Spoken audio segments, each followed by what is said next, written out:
I love that. I don't know, it's super weird what's happening right now. Anyway, all right. How about now? Am I on now? How about now? Am I on now? Hey, there he is. There's that silky smooth, velvety voice. Anyway, if you don't have a Bible, we got some. My friend Diana went and grabbed some. Otherwise, you can always open up the YouVersion app or the Bible app on your phones. And if you go to the lower right-hand corner and click on More and click on Events, you'll see Unchurched there, and click on Unchurched, and all the notes are going to be there of what we're covering, including the scripture verses or whatnot. And so, anyway, that's that. So I'm glad that you're here. I'm glad that you're participating with us. I love this time of year. There's lots of reasons why I love Christmas. I feel like I like the music and the movies and the TV shows. I like those a lot. I like the special events, like the social things and the get-togethers. I definitely like the cookies and the candies. I definitely like all of that. But perhaps more than anything, I love gifts. At first, of course, I loved getting gifts. I loved looking through the Sears Wish Book when I was a kid. This is from 1974, which means I was 7 at this time. And so know that this G.I. Joe, the one with the red hair, like it was bristly, like I loved that G.I. Joe guy. I don't even know his name, but I wanted that G.I. Joe. I wanted this whole like safari outfit thing. I definitely wanted the Planet of the Apes guys. Like I wanted Cornelius for sure, and the soldier ape, because he was super badass. I liked all the Batman. I loved going through this catalog and like marking off the things that I wanted. Like we didn't have Amazon then, where we could make our own wish list. Like you did it the hard way on paper. And so you'd say all the things that you want. And so, but as I've gotten older, I found that I get a bigger thrill out of gift giving. I'll give until I'm broke. Seriously, like that's I don't like finish a list, I finish my bank account. Like, so if I'm going shopping for someone, I want to get all the things. If someone gives me a list, I just don't pick a thing or two on the list. Like, I'll fill out the whole list, and then I'll buy even more stuff. Yeah, he doesn't believe in any of those Bibles. Thou showest thee, thou goodness. Do you? Oh, I bet that's really good. So it's like Darth Vader reading you the Bible. Anyway, back to me. I love buying gifts. I love wrapping gifts. I love giving gifts. And I love watching people open the gifts that I got. I'll always give until I'm not supposed to. When I was a kid, I had a paper route. And that was back in the day when you would you deliver the papers all week, but once a week you'd go and you'd collect. Like you'd go to a knock on a door and say, hey, you owe me $1.58 for this week's papers, right? And they'd pay you the money. You'd put it in your bag. You'd give them a little ticket that says that they've paid, you know? And as a kid, I never understood how that whole thing worked. I just knew that I had a pocket full of money and that I should give my mom some flowers from Schrader's Floral. So I would stop at the flower shop and give my mom flowers. And then my dad would be like, bro, you have to pay for the papers, man. Where's all the money? Oh, I bought flowers for my mom. What do you mean, where's all the money? I'm still that way today. If I have money, I spend it. If I don't have money, then I don't spend it. And so I'm lousy about that.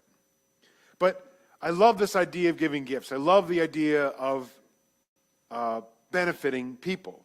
We've talked over the last few weeks about a few people who were searching for Jesus around that very first Christmas. We talked about the shepherds who turned around to become the first messengers, the first earthly proclaimers of the gospel, right? They had heard what the angels had said, then they went and saw what the angels were talking about, then they went and told everyone what the angels had said and what they found. They were the first preachers. They were the first gospel messengers. And then we talked about Herod the great Narcissus, who allowed his pride to eliminate every possible threat to his position. And then, searching for Jesus, were the Magi. Here's how it reads, not in the King James Version. After Jesus was born in the Bethlehem village in the Judah territory, this was during Herod's kingship, a band of scholars arrived in Jerusalem from the east. They asked around, saying, "Where can we find and pay homage to the newborn King of the Jews? We observed a star in the eastern sky that signaled his birth. We're on a pilgrimage to come and worship him." Jumping to verse 7.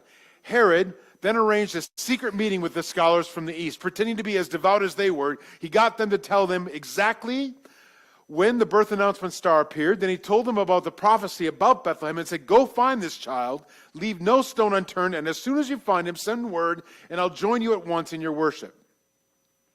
So, instructed by the king, they set off. Then the star appeared again, the same star they had seen in the eastern skies, and it led them until it hovered over the place of the child. They could hardly contain themselves. They were in the right place. They had arrived at the right time. They entered the house and saw the child in the arms of Mary, his mother. Overcome, they kneeled and worshipped him. They opened up their bags and presented him gifts of gold and frankincense and myrrh. Later, in a dream, they were warned not to report back to Herod, so they worked out another route and left the territory without being seen and returned to their own country. When we think about the Magi, when we think about the wise men, when we think about the three kings, most of our knowledge is centered around the Christmas carol, We Three Kings. But there's much more to that story than a song which is a bit misguided. Let's break these things down just a little bit. A band of scholars had arrived. Now, these travelers are called wise men, which in the ancient Greek is magi. Misconceptions and legends abound about these wise men. They weren't kings, but wise men, which means they were astronomers. They studied the sky. They studied the stars.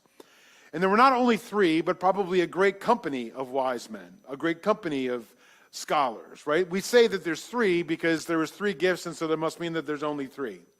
But there was probably a great company. And they seemed to have come not on the birth night, but probably 7 months or several months later.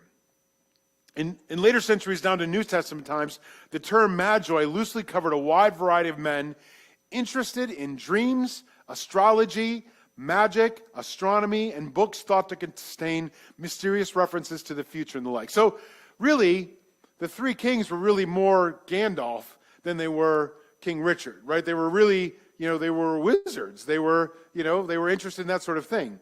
And when we think about them coming from the east, sometimes we think, like when we think about the three wise men, because we three kings of Orient are, right? Like we think that this is the Orient, right? So they must have come all the way from Siam or someplace, right?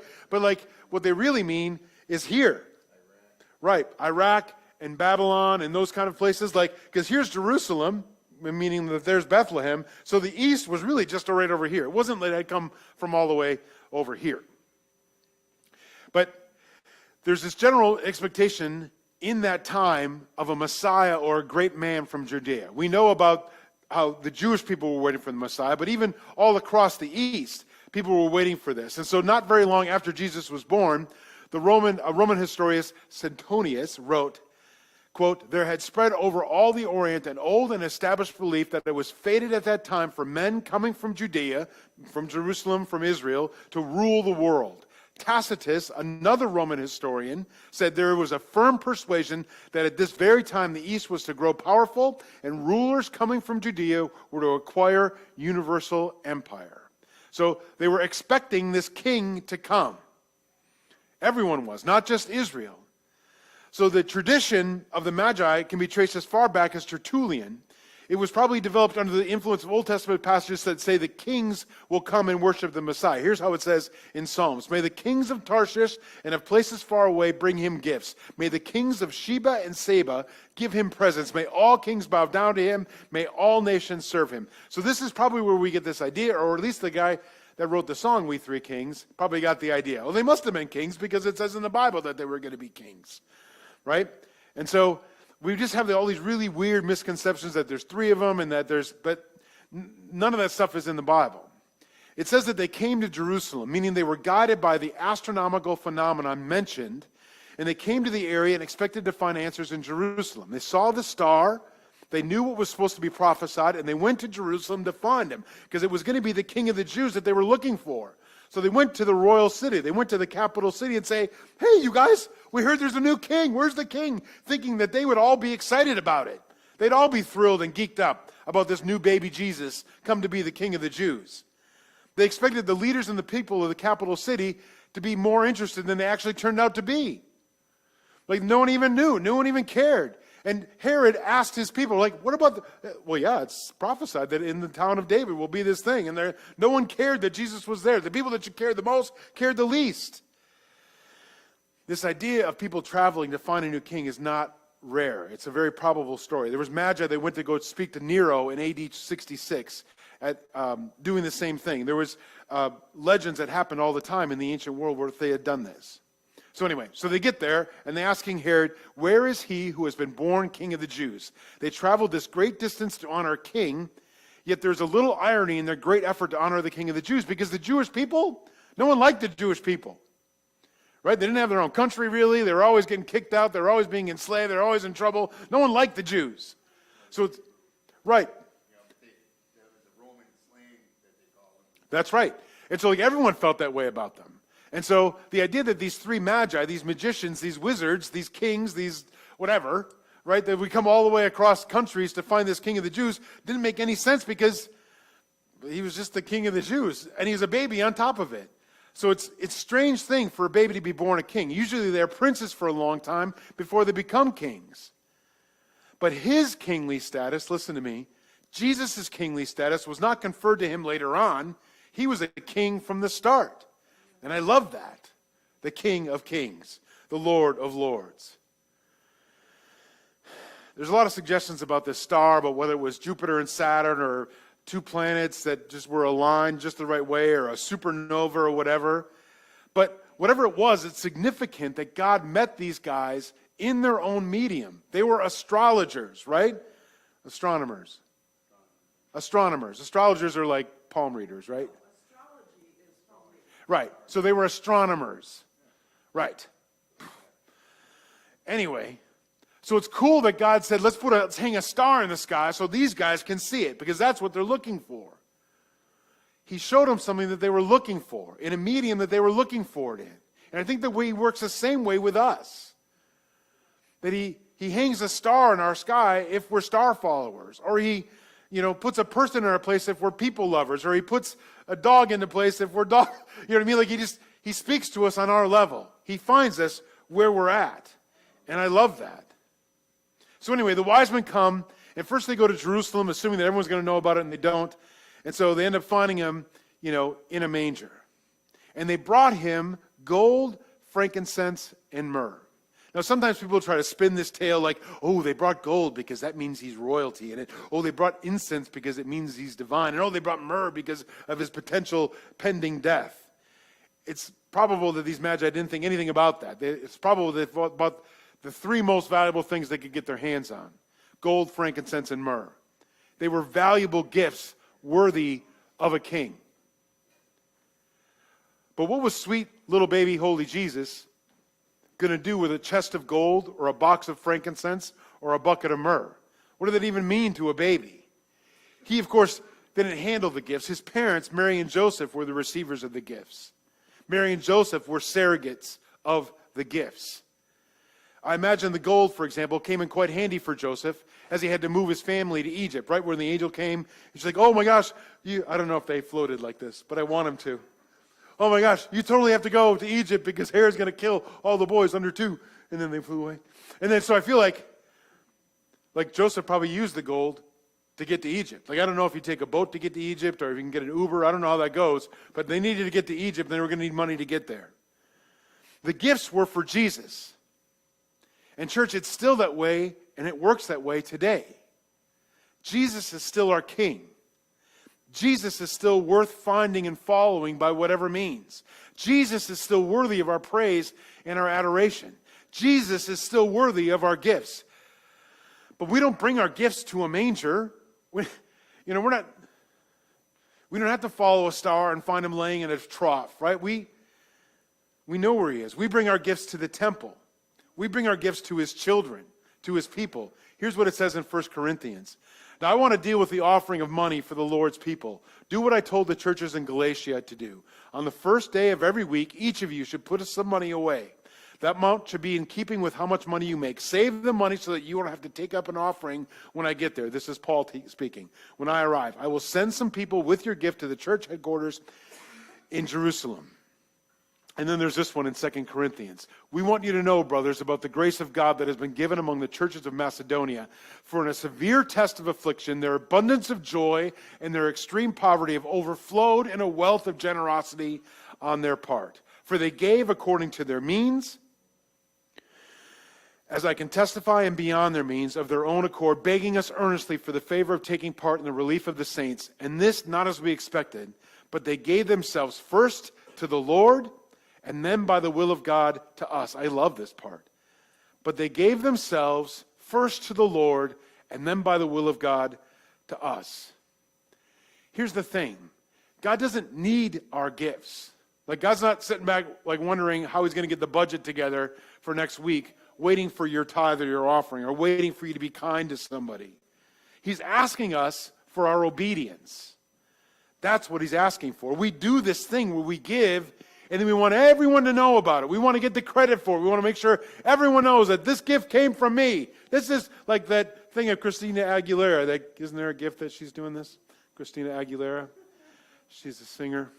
Anyway, we always want to make sure that we get the credit. It reminds me of this storyline from one of my favorite shows, Seinfeld. Oh, wait. Let me just go back up a second. I'm going to make sure Carlos knows about this. I'm sorry.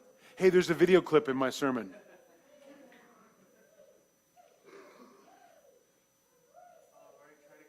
All right, we'll try it again. Try it again right now. Going to try it again right now. Going to try it again right now. 1, 2, 3, now. Hey, you want to get some lunch? Just had a big bowl of cakes. Oh, well, that's very mature. What about you? Oh, please come. Elaine? No. But maybe you could bring me back something. Sure, all right, what do you want? I don't know. A big salad? What big salad? I'm going to the coffee shop. Well, they have big salads. I've never seen a big salad. They have a big salad. Is that what I asked for? The big salad? It's okay. You can just No, forget it. hey, I'll get it. What's in the big salad? Big lettuce, big carrots, tomatoes like volleyball. All right, so you be upstairs? All right, we'll see you in a little while. I got it. Oh, no, I'd like to pay for Oh, mine. now, Julie, don't insult me. You know, what difference does it make who pays for lunch? It's totally meaningless. Okay, thanks, George. Here's your big salad to go. Oh, thank you. Hey. Hey. Sorry we're late. Oh, it's no problem. Here's your big salad. Thank you, Julie. Oh, you're very welcome. So, well, I guess I better get going. Crash meet Mother at the Guggenheim. You sure you don't want to go? No, you Guggenheim. I'm not much of a Guggenheimer. You sure, George? Yeah. You go. Okay, I'll see you later. Bye-bye. All right. Bye-bye. Take care now. Did you see what just happened to? Well, that all depends. Did you happen to notice that Julie handed the big salad to Elaine? Yeah, so? Well, she didn't buy the big salad. I bought the big salad. Is that a fact? Yes, it is. She just took credit for my salad. That's not right. No, it isn't. I mean, I'm the one that bought it. Yes, you did. Don't you think she should have said something? She could have. Oh, I know. Imagine her taking credit for your big salad. You know, you buy a big salad for somebody, it would be nice if they knew it. I like Julie.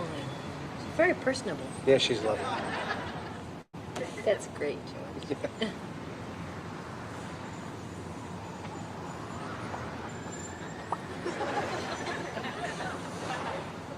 So did you enjoy your lunch? Yeah, it's a big salad. It was very good. Actually, it was too big. Why? Oh, no. Because, you know, she handed you the bag. I could have handed you the bag, but she happened to pick it up at the restaurant, even though... Even though what? That's just... You thanked her, even though... That's what... What? What are you trying to say, George? It's just that I was the one that actually paid for the big salad. She just happened to hand it to you, but it's no big deal. You want the money for the big salad? No. Then what is your problem? There is no problem. Just a small miscommunication whereby you thanked her instead of the person actually responsible for the purchasing of the big salad.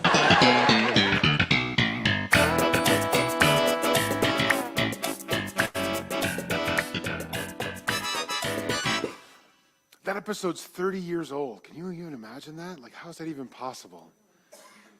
I mean, I'm sure some of you feel like, yeah, that was 1993. Well, yeah, and Mary and Joseph, all three of them.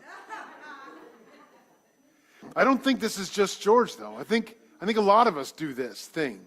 I mean, some of us give, without needing credit, but I think most of us don't. Most of us want credit or recognition for what we do. And here's the problem, because I don't think that we should give to satisfy our pride, but to glorify the provider of all that we have. Giving isn't charity, it's obedience. We don't give so that we get credit. We don't give so that we look good. We don't give so we've got a great reputation.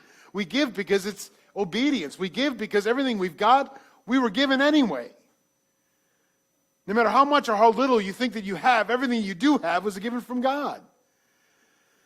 Like, not just money, but just, I don't know, everything. Your relationships, anything good is from God. And so for me to be uncharitable with the things that I've been given, I don't know, it says in the Bible that I'm robbing. Like, the Bible says, like, I'm stealing if I don't give. If I don't give back. Jesus recognized this nature in us. He was telling this story in Matthew. So whenever you give to the poor and do acts of kindness, don't blow a trumpet before you to advertise it like the hypocrites do, acting like actors in the synagogue and in the streets, so that you may be honored and recognized and praised by men. I assure you and most solemnly say to you, they have already received the reward in full. If you're doing it to get recognition, if you're doing it to get thanks, if you're doing it to get praise, okay, yeah, you'll get it, but then that's the end of it. Nothing that we do here that we're supposed to be doing to get credit here.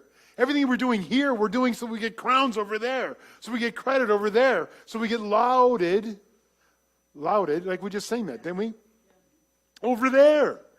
But it's just like us. Like, that's too far away for me. I don't want to wait till heaven. Let me get the credit while I'm right here. Let me get the praise while I'm right here. Let me get the satisfaction while I'm right here. That's what we do. We need to give. We need to give to the church. We need to give to our neighbors, but not out of pride and not to be acknowledged, not to get anything back. We should be giving. But on the other hand, we've talked about in the past about how Jesus has this sort of upside down logic, and the kingdom of God is upside down, that the first shall be last and the last shall be first, and happy or blessed are the poor because they'll be happy. It doesn't make any sense. But here's what Jesus says about when we give. He says this, give and it will be given to you. It'll pour into your lap a good measure, pressed down, shaken together, and running over, with no space left for more. For the standard of measurement you use when you do good to others, it would be measured to you in return. I feel like this is like a very Scott Eastman way of Jesus talking, because he was saying, like, listen, you're going to get it back, but we're going to shake it so it all settles down, and we're going to push it down, and it's going to be overflowing into your lap. It's going to be so much. It's going to be so much. But it's not like this tit for tat thing. Sometimes we give and they think we want something back. Like, I do that in my relationships, where, like, I give something and now there's an account in my head. I've done this for you in my head. Now, I'm not expecting anything right back, but know that at some point I may ask you a favor. At some point I may ask you a favor. That's a little bit above. Anyway, but that's what we do. We have this account in our head where we're like, so, like, if I do these things for you and then I need this one thing for you and you don't do it, and you're like, then I'll be like, I can't believe it. Do you know what I've done for that person? Do you know how much I've done for them? How much I've carried for them? I did it 5 minutes ago. Chris will tell you. 5 minutes ago, I was talking to Chris about this thing. Hey, we did this whole bunch of things for this person. And now they're like, la, la, la. I totally did it 5 minutes ago. It's just how we are. But it's not this tit for tat thing. It's not like I'm going to give someone $20 and at some point I'm going to get $22.50 back. Like, that's not how it works. It's not transactional in heaven and in the kingdom of God. I get stuff. Did I offend you? All right. Okay. We don't get it back in the same denomination that we've given it. I don't give expecting the same thing back with interest. That's not how it works. But what I give, he's going to take and he's going to shake it like this so it settles. And he's going to pack it down so he can get more in. And even then it won't all fit. Even then it will spill out onto my lap. That's how he's going to give back to me. God says the same thing when we give to the church. He said this in Malachi, bring all the tithes, meaning a tenth, into the storehouse, so that there will be food in my house, and test me now in this, says the Lord of hosts. If I will not open for you the window of heaven and pour out for you so great a blessing that there's no more room to receive it. Like, these say the same thing. God's saying the same thing. I'm going to shake it so it all settles. I'm going to pack it down and I'm going to fill it up. It's going to overflow. That's how much I'm going to pay back to you for what you've given. I don't think the scholars or wizards or wise men or whatever were thinking about these promises when they brought their gifts. They brought gifts because Jesus was worthy of adoration and exaltation. He still is. He's still worthy of that. He's still worthy of gold and frankincense and myrrh. But we don't have a manger to bring that to. We should be giving it to other people. We may not have gold, we may not have frankincense, we may not have myrrh, but we've got grace and forgiveness and mercy. These are gifts that we can share with the people around us. Grace, this understanding that I'm going to assume the best of you and not the worst, because God's given that to us. I can give forgiveness, right? Like, hey, I'm going to forget that ever happened, because that's what he does for us. When we stand before God at the judgment seat of Christ, and like he's going to look at what we've done, and he's not going to see any of the crap that we've done. He's only going to see the righteousness of Jesus Christ. We've been forgiven. And he extends mercy. Mercy, like when we deserve to be punished and we're not. When someone deserves your ire, when someone deserves punishment from you, when someone deserves hate from you, and you don't do it, that's mercy. These are the gifts that we can share with the people around us. But you have to know that Christ is worthy of these gift givings. You have to know that he's worthy. You have to know that. But is that your experience? Is that your encounter with him? One that's worthy of adoration, exaltation, and worship? If it's not, I'm not doing my job. If you don't understand what Jesus has done for you, I'm not doing your job. Nope. I'm not doing my job. Someone's not doing the job. We should fix it. Because everything we have because of him. If you're alive and breathing today, it's because of him. And we should take those opportunities to make a difference, to be different in our world by our giving and our kindness and our generosity. That's how it's supposed to be. We've got a handful of questions that we'd like you to use to pour through. These are just suggestions. You don't actually have to use these. If you have other stuff you'd like to discuss at your tables, you can totally do that. If you're sitting at a small table, join a bigger table so you don't have weird, awkward conversations between two of you. But let's just go through these questions and then we'll close out.